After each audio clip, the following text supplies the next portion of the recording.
Recording studio Samastipur Sheikhpura. पर्वत पुरुष के कहानी किस्सा सुन लो भाई, आपन हिस्सा कहानी दशरथ मांझी चालीसा। इनकर घर बिहार रहे, गया जिला में रहत रहे।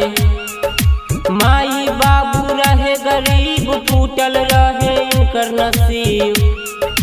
5 फुट के रहे हाइट, काम करत रहे नाइट। काटे के लकड़ी रहे, काम करत नहीं रहे आराम। दुख से भरल रहे किस्सा कहानी दशरथ मांझी चालीसा।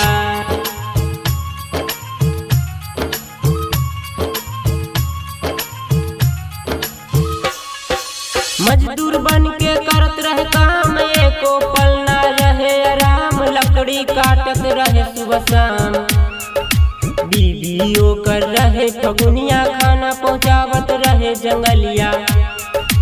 फगुनी के लागल पहाड़ से चोट, वही पहोई गईल मौत।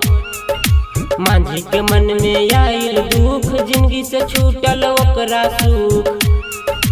तबे त मन में आइल विचार, पहाड़ तोड़ी कर सकार। फैलल बचर्चा चारों दिशा, कहानी दशरथ मांझी चालीसा।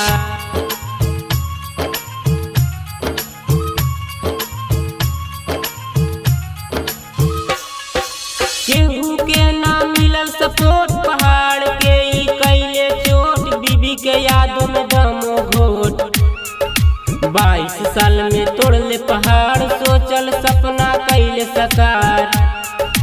गांव के लोगवा कहत पागल, लेकिन केहू के बात न मानल। चप्पल पहनत रहे टीन, कसहू काटत रहे दिन। पर्वत पुरुष के मिलल उपाधि, गया जिला में बनल समाधि। जीवन के यह बयान कर किस्सा कहानी दशरथ मांझी चालीसा।